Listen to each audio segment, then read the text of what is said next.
I never thought my world would shatter on a regular Tuesday afternoon.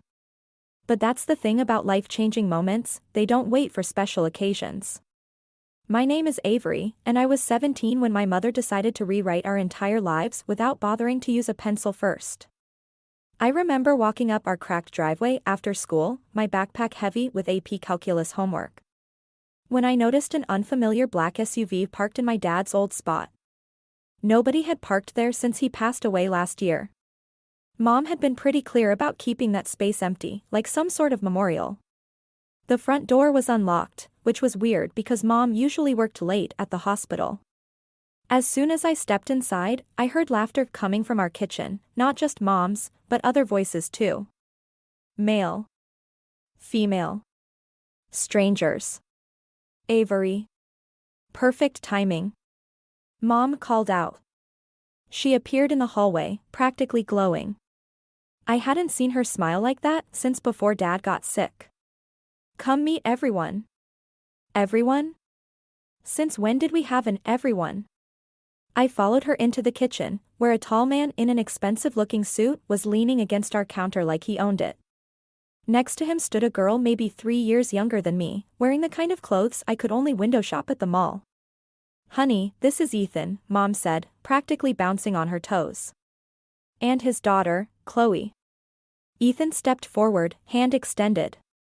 It's wonderful to finally meet you, Avery. Your mother has told me so much about you. Finally? How long had this been going on? And there's something else we want to tell you, Mom continued, grabbing Ethan's arm. That's when I noticed it, the diamond ring catching the afternoon light. My stomach dropped. We're getting married. Mom announced. And Ethan and Chloe are moving in this weekend. Isn't it wonderful? The kitchen suddenly felt too small, too warm. Chloe was examining her nails, looking about as thrilled as I felt. Ethan's smile seemed practiced, like something from a toothpaste commercial. Moving in? I repeated.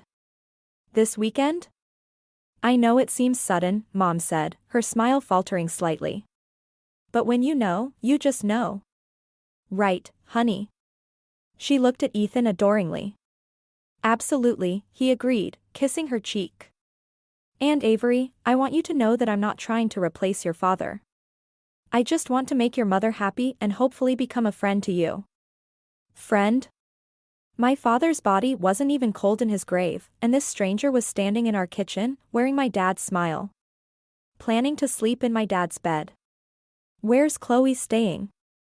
I asked, already knowing the answer. We thought you girls could share your room. Mom said brightly. It'll be like having a sister. Chloe's head snapped up. Wait, what? Dad, you said I'd get my own room. Princess, we talked about this, Ethan said smoothly. It's just temporary until we figure out the sleeping arrangements. My room. The only place I had left that was still mine, still connected to who I used to be when Dad was alive. And now I was supposed to share it with a stranger? I have homework, I mumbled, turning to leave. Avery, wait, Mom called after me. Don't you want to stay and chat? Get to know your new family? New family.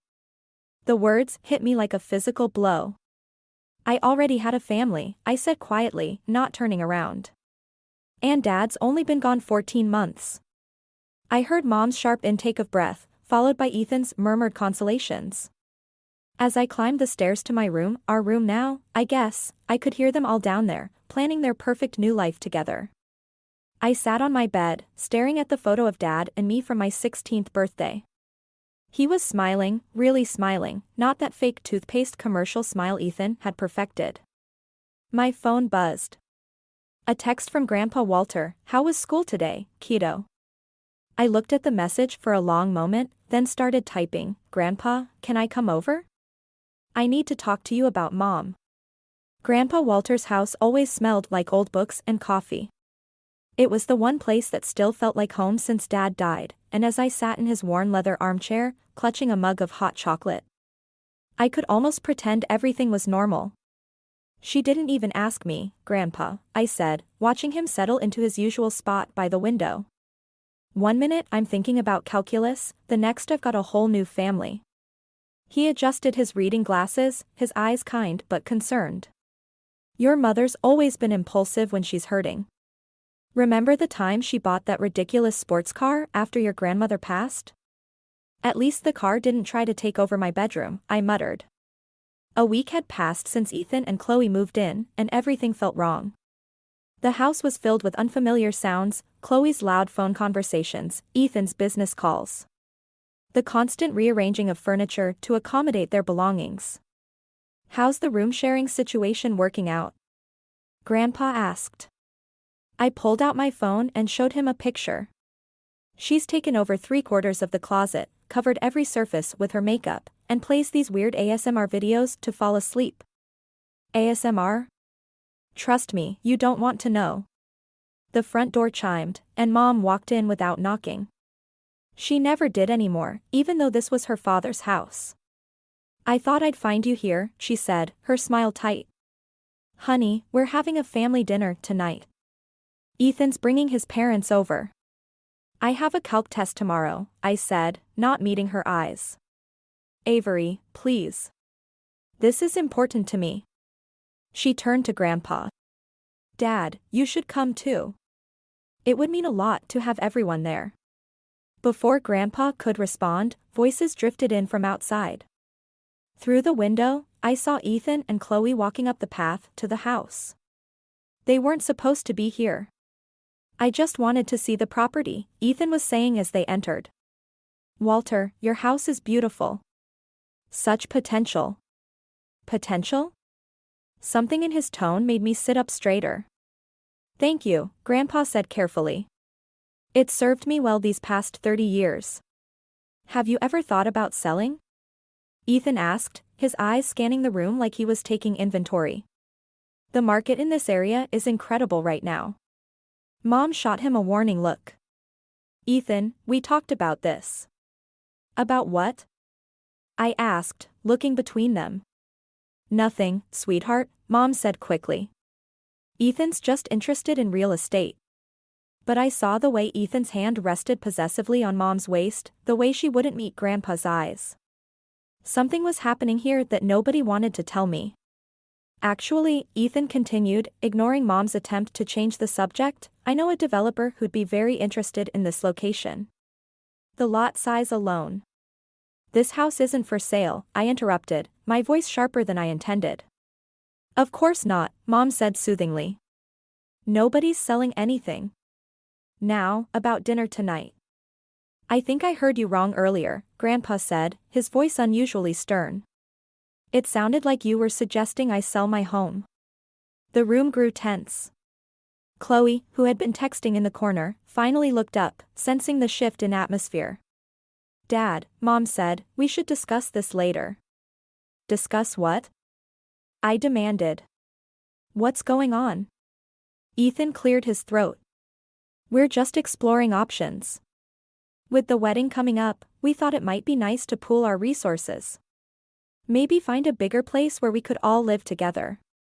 All live together? I echoed. The hot chocolate in my stomach turned sour. It was just an idea, Mom said quickly. Nothing's decided. But I saw it now, the way Ethan looked at the house, at Grandpa, at me. We were all just pieces on his chessboard, waiting to be moved around. I should go study, I said, standing up. For that calc test you don't want me to take. As I left, I heard Ethan start talking about property values again. But it was Mom's silence that worried me most. The same silence she'd had when she let them take Dad's clothes to Goodwill, when she packed away his photos. When she parked that black SUV in his spot. I pulled out my phone and started recording as I walked away. Something told me I might need evidence of this conversation later. I never meant to find the email. I was just looking for the password to my college fund account, the one Dad set up before he died. Mom was supposed to give me access when I turned 17, but she kept forgetting to share the login details. That's when I saw it in her inbox, Thompson College Fund Transfer Request. My hands shook as I clicked. The message was from our family accountant, dated 3 days ago. Lydia, I must advise against withdrawing from Avery's college fund. James was very specific about these funds being used solely for Avery's education. Additionally, using this money for Chloe's dance academy and competition fees could have legal implications. The room spun. Dance academy? Competition fees? What are you doing? I jumped. Chloe stood in the doorway, wearing one of her designer outfits that probably cost more than my entire wardrobe. Nothing, I said, closing the laptop too quickly. She crossed her arms. Were you going through Lydia's emails? I should tell my dad. Go ahead, I shot back. Tell him how you're getting my college money for your dance classes. Her face went pale. What? Don't pretend you didn't know. She looked away. Dad said Lydia offered. He said she wanted to support my dancing because she never had opportunities like that growing up. That wasn't her money to offer. Heavy footsteps on the stairs made us both turn. Mom appeared, still in her hospital scrubs. Girls? Everything okay, up here? Tell her, I said to Chloe. When she stayed silent, I turned to Mom. Want to explain why you're stealing my college fund? Mom's face did that thing it always did when she was caught, a flash of guilt, quickly replaced by defensive anger. I'm not stealing anything. I'm making decisions for this family. My college fund isn't family money. Dad left it for my education. Your father. She paused, choosing her words carefully. Your father isn't here anymore, Avery. Things change. Families change. Chloe has real talent. And I don't? My voice cracked. I'm getting straight A's. I'm applying to Dad's alma mater. I'm doing everything he wanted. Everything he wanted? Mom's voice rose. What about what I want? What about moving forward instead of living in the past? Moving forward doesn't mean erasing him. Nobody's erasing anything, Ethan said, appearing behind Mom. Of course he was here. He was always here now.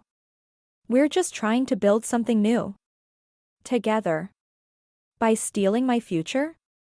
Don't be dramatic, Mom snapped. We're not stealing anything. We're redistributing resources to benefit everyone. Benefit everyone? I laughed, but it came out more like a sob. You mean benefit Chloe. Perfect Chloe, who needs expensive dance classes and competitions, and I never asked for this. Chloe burst out. I didn't ask to move here or share a room or take anyone's money. She ran past us, down the stairs. The front door slammed. Now look what you've done, Mom said. Ethan, I'm so sorry. I'll go check on her, he said, already heading downstairs. Mom turned back to me, her face hard. This discussion is over. The decision's been made. Just like the decision to get engaged? To move them in? To sell Grandpa's house? That's enough. She stepped closer, finger pointed. I am still your mother. No, I said quietly. My mother died with Dad. I don't know who you are anymore. I pushed past her, grabbing my jacket and keys. Behind me, I heard her calling my name, but I didn't stop. I couldn't stop. My feet carried me automatically to Grandpa Walter's house, vision blurry with tears. He opened the door before I could knock, took one look at my face, and pulled me into a hug. She's using my college fund, I sobbed into his shoulder. Dad's money. She's giving it to Chloe. His arms tightened around me. Then it's time, he said quietly, to show them your father's other letter. I pulled back, wiping my eyes. What other letter? Grandpa's expression was grim. The one he wrote when he knew he was dying. The one about protecting you, and your future, no matter what. Dad's letter trembled in my hands as I sat in Grandpa Walter's study. The paper was worn at the creases, like Grandpa had read it many times before showing it to me. Your mother doesn't know about this, Grandpa said, settling into his chair. James asked me to keep it safe until you needed it. The letter detailed everything: a separate trust fund Dad had set up before he died, one that Mom couldn't touch. One that would ensure I could go to college without depending on anyone else. He'd known, somehow. Known that Mom might try to reshape our lives after he was gone. Why didn't you tell me sooner? I asked, looking up from the paper. Because your father asked me to wait. He wanted you to try to maintain a relationship with your mother if possible. Grandpa adjusted his glasses. But now. My phone buzzed, another missed call from Mom. I'd been ignoring them all morning. I can't go back there, I said quietly. Not after what she tried to do with the college fund. You don't have to. Grandpa leaned forward. Your old room here is still yours. Always has been. A knock at the front door made us both jump. Through the window, I saw Mom's car in the driveway. I'll handle this, Grandpa said, standing up. I heard their voices in the hallway, Mom's urgent whispers, Grandpa's firm responses. Then Ethan's voice joined them. Of course he was here too. She's 17, Dad, Mom was saying. She can't just decide to. Actually, she can. I stepped into the hallway, Dad's letter clutched in my hand. And I am. Mom's eyes fixed on the paper. What's that? Insurance, I said. Against exactly what you tried to do. Ethan stepped forward, all smooth concern. Avery, you're upset. We understand. But running away isn't the answer. I'm not running away. I'm choosing to live with my grandfather. Don't be ridiculous, Mom snapped. You're coming home right now. That's not home anymore. It's just a house where I don't have a room, don't have a voice, and apparently don't have a future unless it fits your new family's plans. What letter is that? Mom demanded, reaching for it. I stepped back. Dad's letter. The one he wrote explaining the trust fund he set up for me. The one you can't touch. The color drained from her face. What? He knew, Mom. He knew you'd try to change everything after he was gone. So he made sure I'd be protected. Ethan's expression shifted, just slightly, but enough for me to catch the calculation behind his concerned facade. Lydia, he said softly, maybe we should discuss this at home. There's nothing to discuss, I cut in. I'm staying here with Grandpa. My college fund, the one you tried to take, stays untouched. And the trust fund stays where it is. You can't just, Mom started. Actually, she can, Grandpa interrupted. The paperwork's already filed. I'm her legal guardian now. Mom staggered back like she'd been slapped. You went behind my back? Like you went behind mine with my college fund? Silence fell. Through the window, I saw Chloe sitting in the car, watching us. Our eyes met briefly before she looked away. This isn't over, Mom said finally, her voice shaking. You're my daughter. Then start acting like it. I opened the front door. Start putting me first sometimes, instead of your new life with Ethan. They left, Mom crying, Ethan guiding her to the car with his hand on her back. As they pulled away, I saw him checking his phone, probably already calculating how this would affect his plans. Grandpa's hand settled on my shoulder. You okay? I nodded, though my hands were still shaking. Dad knew this might happen. He tried to protect me even after. I couldn't finish. He did protect you, Grandpa said quietly. And so will I. I looked around the familiar study, at the photos of Dad and me on the walls, at the college brochures Grandpa had already collected for me. For the first time in months, I felt like I could breathe. I should start moving my things, I said. Already cleared out the garage for you. Grandpa smiled. Welcome home, kiddo. 3 months living with Grandpa Walter had given me a new normal. My grades were up, college applications were submitted, and I'd finally started sleeping through the night again. But life has a way of pulling the rug out just when you think you're steady on your feet. I noticed it first during our morning coffee routine. Grandpa's hands trembled as he reached for his mug, spilling drops across the counter. "Just tired," he said, wiping up the mess. But I caught him squinting at his morning paper, the words seeming to swim before his eyes. The next day, he forgot to pick me up from school. I found him in his study, staring blankly at his desk calendar. "Grandpa?" He looked up, confused. "Avery? What time is it?" 4:30. "Oh God, I was supposed to." He pressed his fingers to his temples. "I've been getting these headaches." Before I could respond, the doorbell rang. Mom stood on the porch, still in her hospital scrubs. "Everything okay?" she asked, peering past me. "The school called when no one picked Avery up." "We're fine," I said quickly. "Grandpa just lost track of time." She frowned. "Dad? Are you feeling all right?" "Just a headache," he mumbled, but his voice was slurred at the edges. Mom switched to doctor mode instantly, checking his pupils, asking questions. I stood frozen, watching her examine him with professional detachment. "You need to see a neurologist," she said finally. "Today. I have an appointment next week." "No, Dad. Today." The hospital waiting room felt like a time warp. Mom made calls while I sat with Grandpa, watching him drift in and out of focus. "Did you tell Ethan where you are?" I asked Mom when she returned with coffee. "He's handling it." Her voice was clipped. "He wanted to come, but..." "But what?" She hesitated. "He thought it might be better if we discussed living arrangements first." My stomach clenched.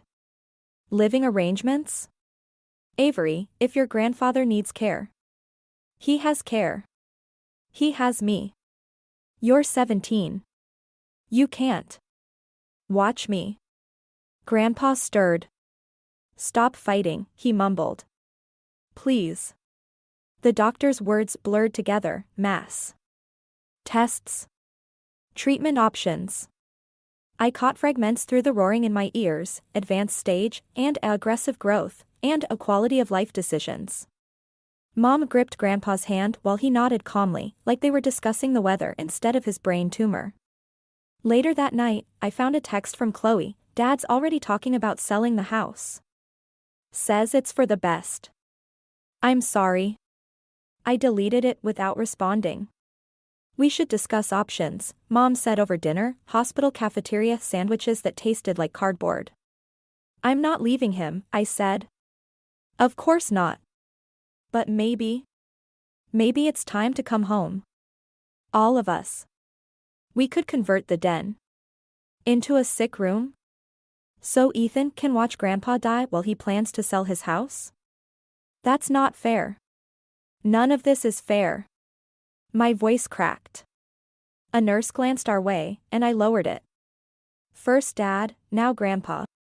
And you just want to pack everything away like it never existed." "I'm trying to help." "No, you're trying to control everything. Like always." Grandpa's voice drifted from his hospital bed. "Avery, come here." I went to him, taking his weathered hand in mine. "Your mother's right about one thing," he said softly. "You can't do this alone. I'm not leaving you. No one's leaving anyone." He squeezed my hand. "But we need help. Professional help. We can get nurses," I said quickly. "Home care. I'll figure it out." "With what money?" The question hung there, heavy with implications. Dad's trust fund was for college. Grandpa's savings wouldn't cover long-term medical care. "I'll defer college," I said. "Work instead." "No." His voice was stronger now. "You're going to college. That's not negotiable." "But..." "Sometimes," he said, "protecting someone means knowing when to let go." I looked at Mom, hovering in the doorway, then back at Grandpa. The choice loomed before me: hold on to my anger, or find a way forward together. "I need time," I whispered. "Time," Grandpa said with a sad smile, "is something none of us have enough of." Grandpa Walter died on a Tuesday, just like Dad. Maybe Tuesdays just had it out for my family. The funeral home smelled like artificial flowers and coffee. I sat in the front row, staring at the closed casket, while people filed past with their practiced sympathy. Mom hovered nearby, trying to play both grieving daughter and concerned mother, failing at both. "He left this for you," the lawyer said quietly, handing me an envelope during the reception. "Asked me to deliver it today." I slipped it into my pocket without opening it. I couldn't handle any more last words right now. "Avery." Ethan's voice. He'd been working the room like a politician, shaking hands, accepting condolences. "We should discuss the house." "Not today. The market's hot right now. If we list quickly." I said not today. "Honey," Mom cut in, "we need to be practical. The medical bills are covered," I said. "Grandpa told me." "What do you mean, covered?" I met her eyes. "He had insurance. And savings. And plans." "Plans?" Ethan's voice sharpened. "What plans?" "Ask your lawyer." I stood up. "I need air." Outside, I found Chloe sitting on the steps, picking at her black dress. "I'm sorry," she said. "About everything." "Thanks." "Dad's being weird about the house." "When isn't he weird about money?" She almost smiled. "True." Back inside, I heard raised voices from the funeral home office. Mom and Ethan, arguing with the lawyer. "What do you mean he left everything to Avery?" "The house, the savings, everything except a small provision for Lydia. It's all legally binding. She's 17. With a court-appointed trustee until she's 18. Which is in 3 months." I stepped into the doorway.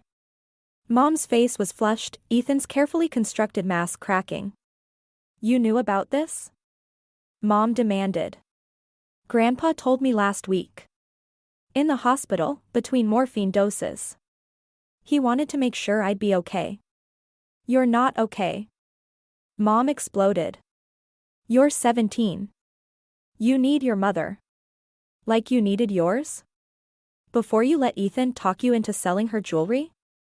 She flinched. "That's different." "No, it's not. You keep trying to erase the past, but some of us want to remember it." "Remember it?" Ethan scoffed. "You're living in it. Clinging to a dead man's house won't bring him back. Or your father." The room went silent. "Get out." My voice was ice. "Both of you." "Avery. Get out." They left, Mom crying, Ethan steering her with that possessive hand on her back. Always steering, always controlling. Alone in the office, I finally opened Grandpa's letter. "Dear Avery. By now you know about the house and the money. What you don't know is why. Your father and I planned this together before he died. We saw what was happening to your mother, how grief was changing her, making her vulnerable to people who might take advantage. The house isn't just a building, kiddo. It's your anchor. Your safe harbor. Don't let anyone take that from you. But remember, harbors aren't meant to keep ships forever. They're just safe places to rest before the next journey. Your mother isn't a bad person. She's lost, like you were. Maybe, with time, you can help each other find your way back. All my love. Grandpa." I folded the letter, my vision blurring. Through the window, I watched Mom and Ethan in the parking lot. He was gesturing angrily, she was shaking her head. Then she did something I hadn't seen before, she stepped away from his controlling hand, walking to her car alone. My phone buzzed. A text from Chloe, "Dad's talking about contesting the will. Says he has proof Grandpa wasn't competent when he signed it." Of course he was.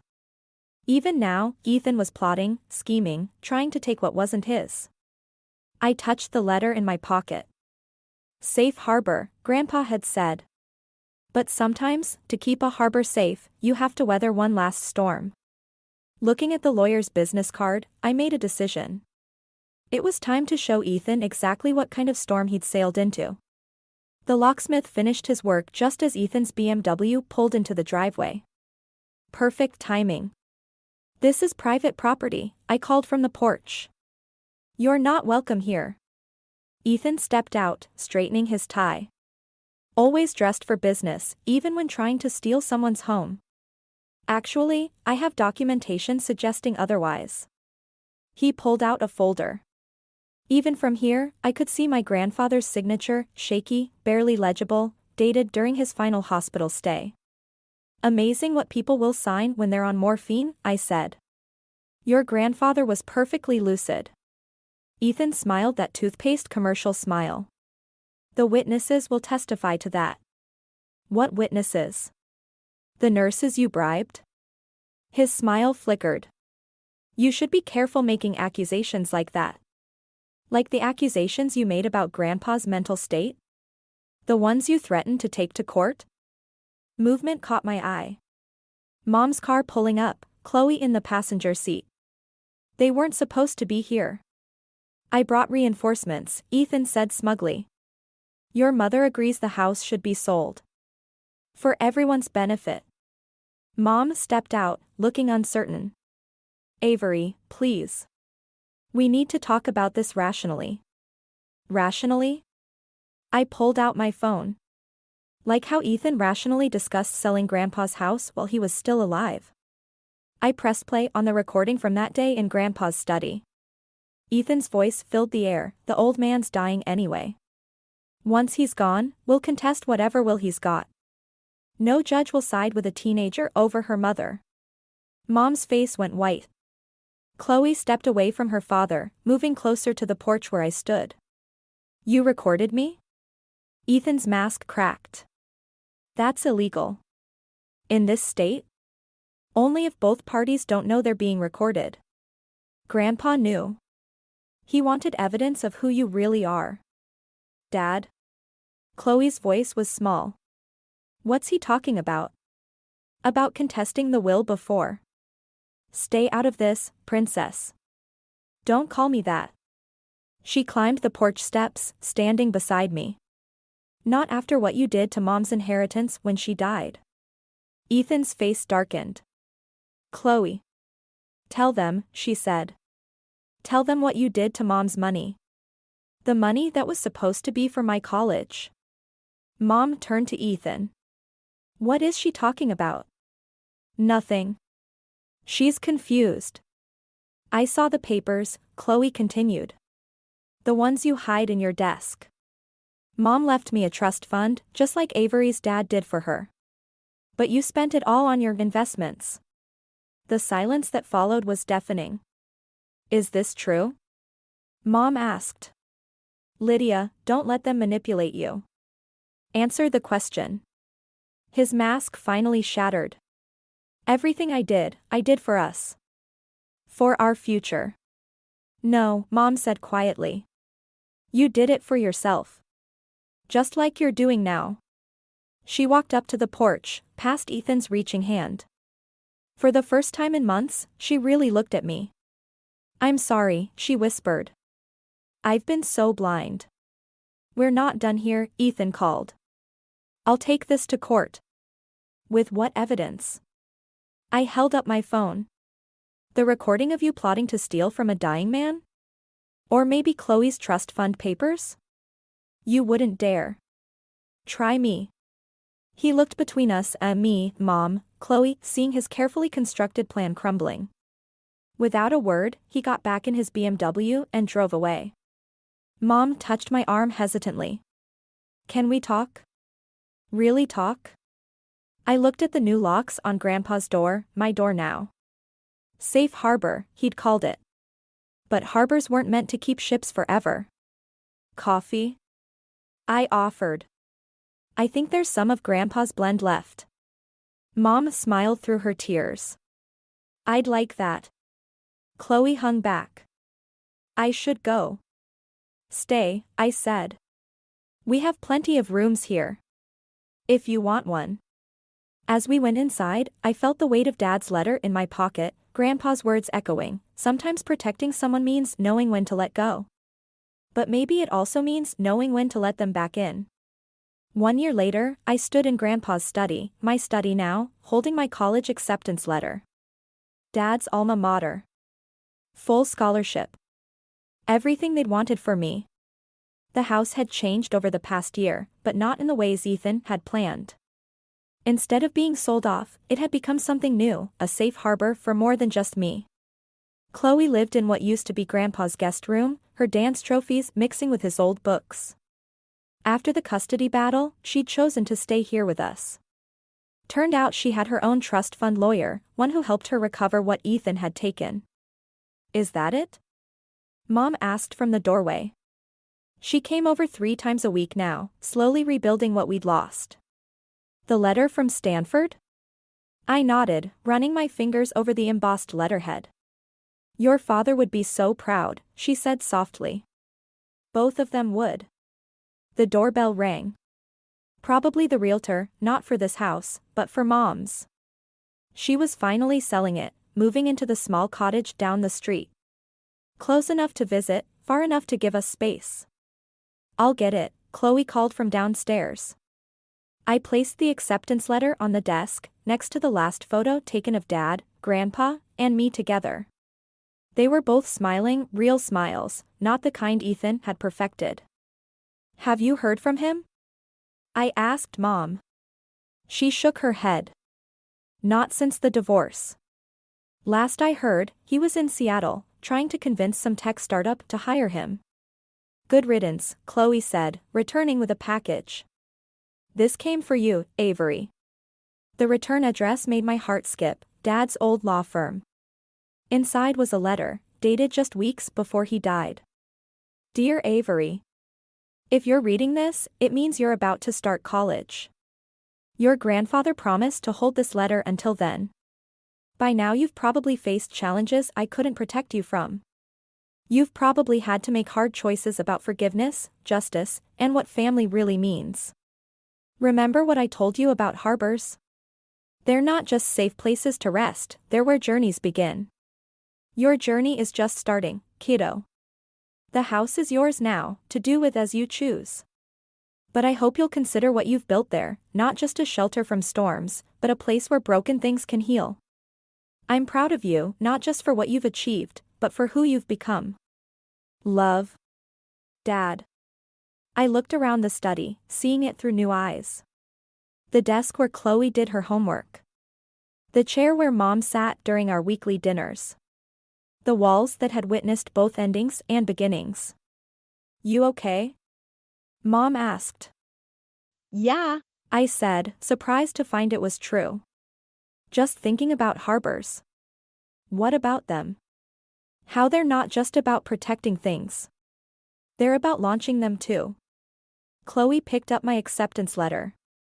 Stanford's pretty far away. It is, I agreed. But distance doesn't matter much when you know where home is. Mom touched the photo on the desk. Your father used to say that love isn't about holding on, it's about giving people room to sail and a safe place to return. Speaking of sailing, Chloe said, my dance recital's next week. If you guys want to come. Wouldn't miss it, I said. Later that night, I sat on the porch, watching the sunset paint the sky in shades of hope. Mom's car was parked in the driveway, not in Dad's old spot, but in her own new space. Chloe's music drifted down from upstairs, no longer an intrusion but part of the house's rhythm. I thought about revenge, about protection, about all the ways we try to hold on to what we love. Sometimes the best revenge isn't about destroying what hurt you, it's about building something stronger from the wreckage. Dad and Grandpa had given me a harbor. But what I'd built here was something even better, a home where broken ships could become whole again. I pulled out my phone and started typing, Dear Stanford Admissions. My journey was just beginning, but for the first time since that Tuesday afternoon that changed everything, I knew exactly where I was headed.